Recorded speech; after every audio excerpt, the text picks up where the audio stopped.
back with another episode of Tuesday Talks. And today I have Pranshu Thakur with us. Pranshu is a Baroda based visual artist. Hi, Pranshu. Thank you so much for coming to our talk today.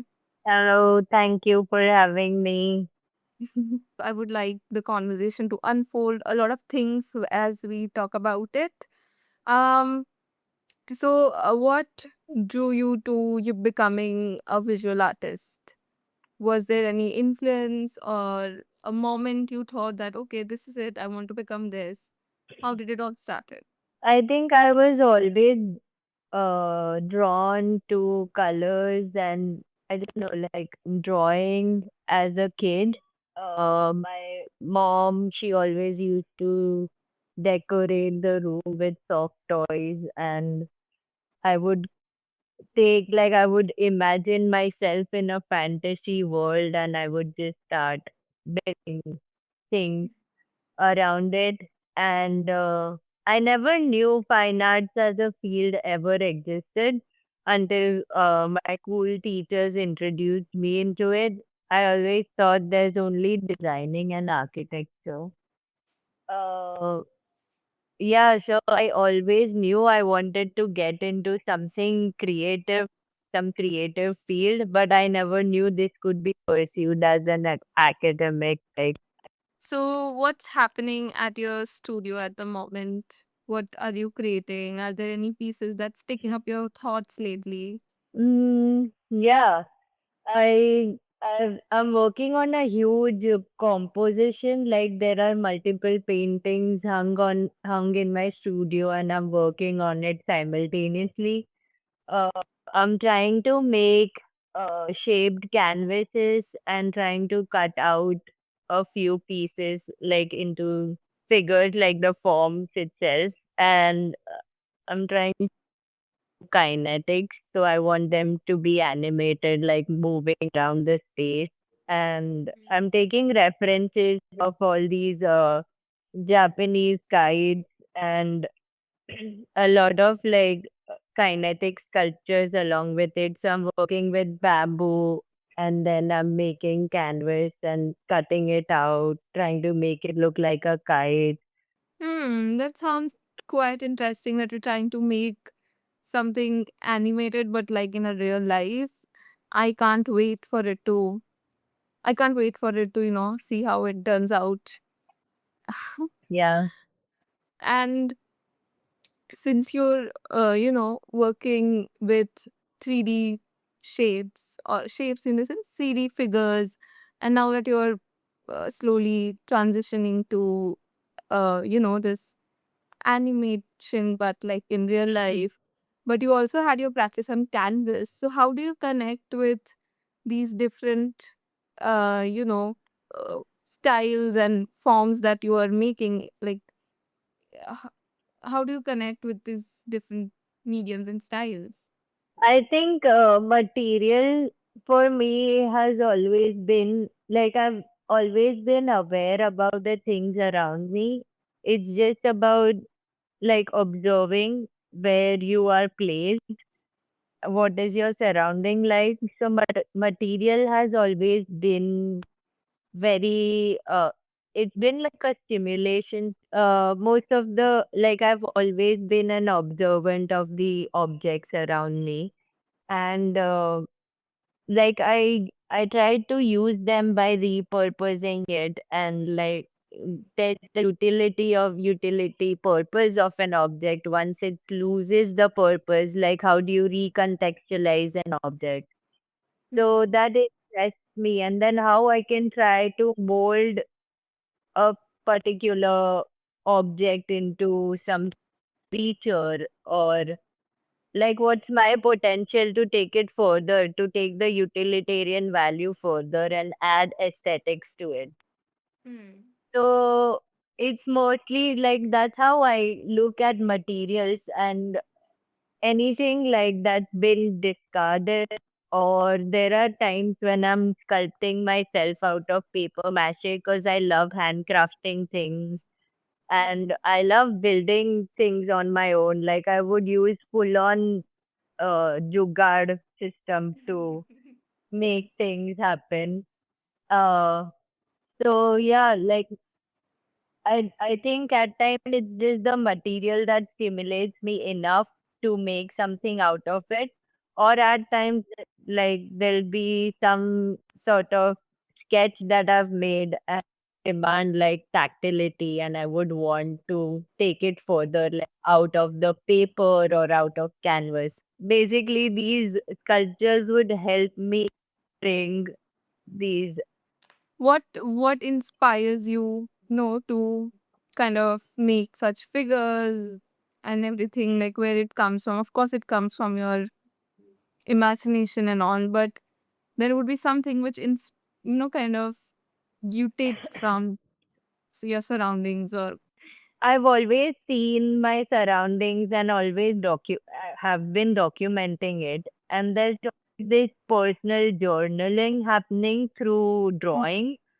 So I'm drawing figures, or maybe let's say there's a cloud out there, and very ideally, like this existing in the sky. And I would want, like, I would have made like multiple forms of cloud. And to define a cloud or to define air, how do you do that with lines?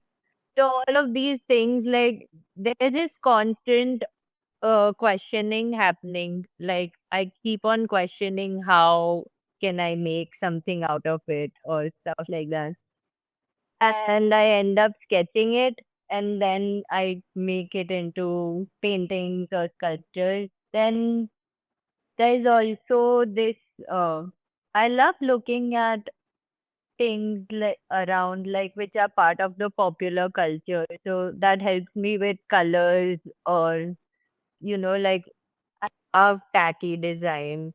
I love kitsch culture. I love cartoons.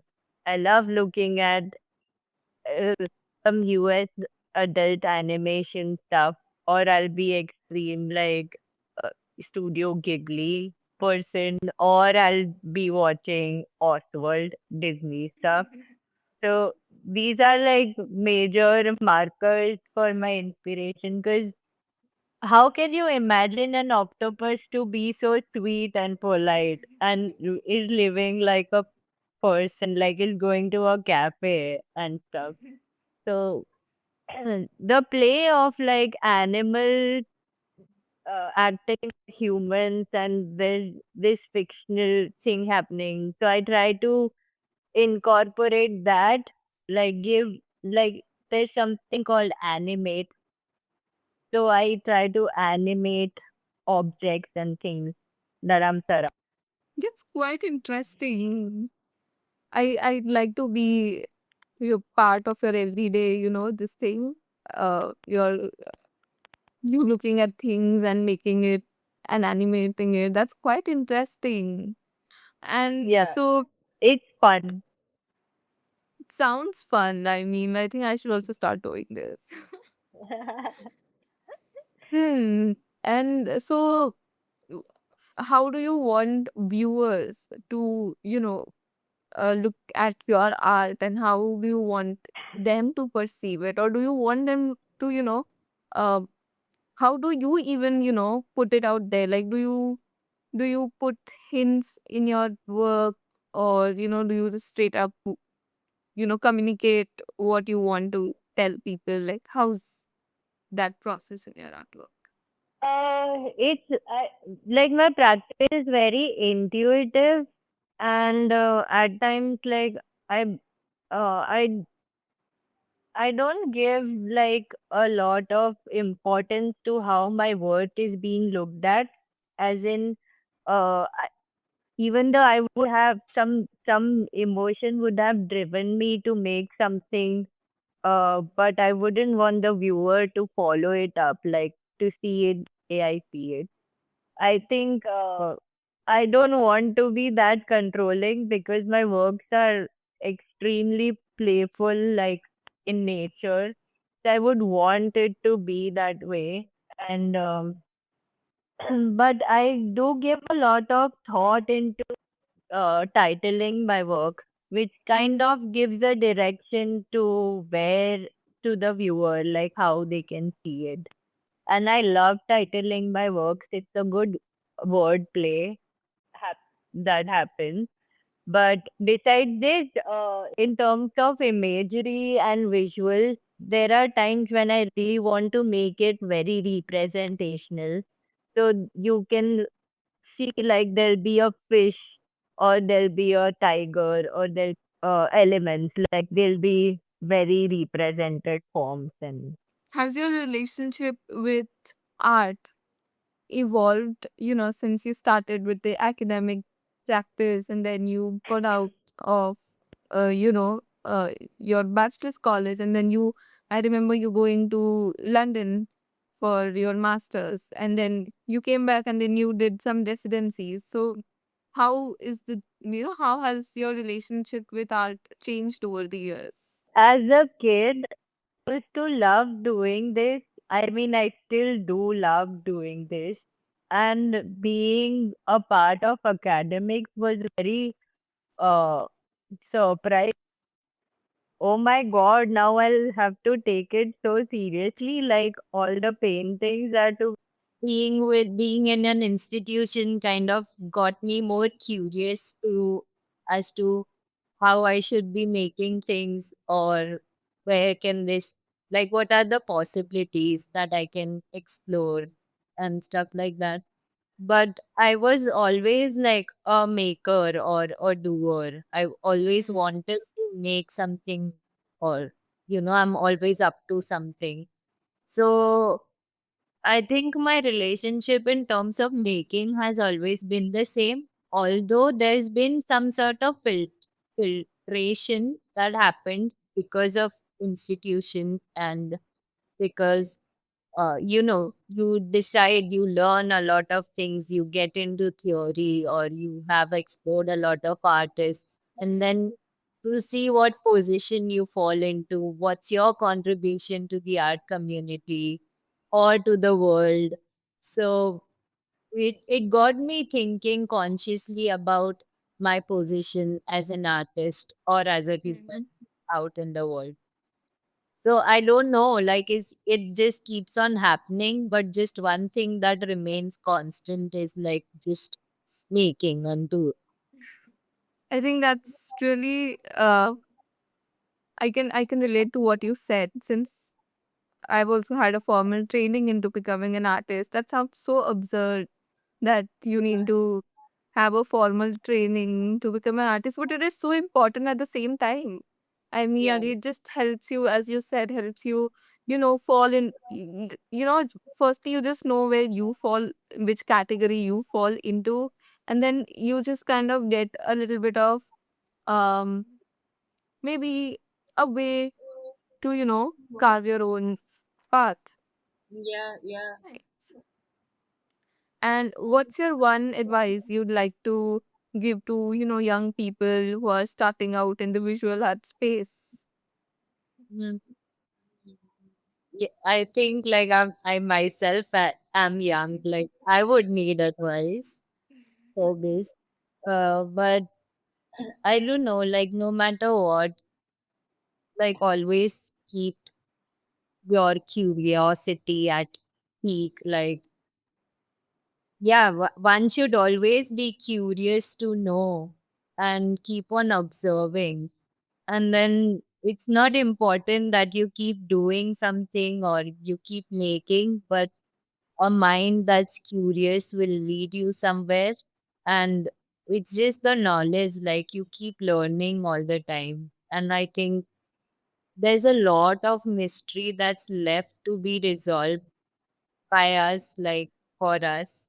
And that's the magical part of our life. So, yeah, we should thrive on this, like thrive on curiosity. Yeah. Hmm. I think it's always to question, like, why this? How's that happening? How's this Yeah. happening? That will just lead you to a lot of discovery of your surroundings, I feel. Yeah. And at points, it'll make you very chaotic also. But that doesn't mean like there's always light coming out of the tunnel. So, like, you'll see light somewhere if you keep following it. So like I I know like the chaos, the chaotic part gets so difficult, but I think we can get out of it if we keep choosing it. So, whose work does, inspire you? Like, is it a peer or is it a master or somebody, completely out of this visual art space? I think like over these years, I've I don't know, I've been practicing like including my academics. It's been 10 years now as like practicing into this field. Uh that like my inspirations have kept on changing over the years, and I've chased different things, different ideas, visuals over the years. I started off with looking, one of my professor, Shashi Karan Nair, had introduced me to Australian Aboriginal art back in those days. And I really got into it because, like, I never understood what sort of, what should I be looking at with the kind of visuals I was making. So he found like an appropriate reference to look at. Then I got into looking at Australian Aboriginal art, and then Indro sir also introduced me to Indian tribal art, and then I read a book about it. Like it was a story by A.K. Ramanujan. So like explored the imaginary side, and then I don't know. You have Vasu sir as well, who's helping like get into materiality. So I'm looking at like different sort of tribes, how they deal with mediums, why you should be working with it. So I was looking at things like in a very Indian centric cultural tribal setting way, but the only thing that interested me was how they deal with materials, how they deal with stories, the imaginary, I don't know, the mythical part of it. That kind of interested me a lot. And then after moving to London, I was intensively looking at animations. So I tried to incorporate that into my work. Netflix animation, US adult animation, and which was part of my thesis as well. And then I'm also looking at global cultures, like how everybody like has some sort of myths that they follow or the mythologies, what are stories like. So I'm talking to my friends and all of that, which kind of helped me. And then pandemic happened. So I started questioning the existence of human love. I went deep down the grave and I read about Darwin's theory and then some sort of psychological stuff like Carl Jung talking about man and symbols. So, incorporating symbols into my paintings, looking at my forms as symbols. So, all these readings were happening. And then recently, I'm reading about. Myths mostly. So myths from all around the world and something yeah, there's a book called Myths to Live by Joseph Campbell. So yeah, I do keep on reading back and forth to feed my practice, but otherwise as artist I still do love Emma Talbot, who was also my tutor in RCA. She works with installations and there are like big, they look like big comics and there's text involved. And she talks about her being like having the feminine energy in, and then talking about environmental issues like eco stuff is happening. And there's like a whole arbitrary set into her work, and they're huge, like massive installations of paintings and sculptures. So I love that. And also there's another artist called Monster Chetwind who works with all of her works are like props and things. So big time sculptural works, but very interesting. A lot of artists. I think this will go on forever. Great. This was such an I think insightful answer. I mean, I got to know about so many artists just in an answer. I mean, that was nice. Thank you so much. And lastly, what keeps you busy when you're not creating, when you're not at the studio? What else do you like doing? So when I'm not creating anything, I tend to clean up my studio, like start fresh with new works, or else I'm just sketching in my sketchbook, or else I'm gardening. I love gardening. I have green fingers. So I grow stuff and I eat stuff that I grow. Uh, and then I like to, uh, yeah, or else I'm reading or I'm discovering music. I love music. So I listen to all sort of music, all sort of genres from everywhere around the world. Um, yeah, mostly sketching. Hmm. Doing artsy thing even when you're not being artsy. That's Oh yes, and I love cooking. I love cooking also. mm. Cooking is very therapeutic, you know. I think it also helps me sometimes. Like Yeah, I just love to cook. I mean, it just I just go into some other zone and as if I'm not part of this world and I don't want to be part of this world and I just want to yeah, I be know, so right? engrossed into it. It's so Yeah. And then meditative.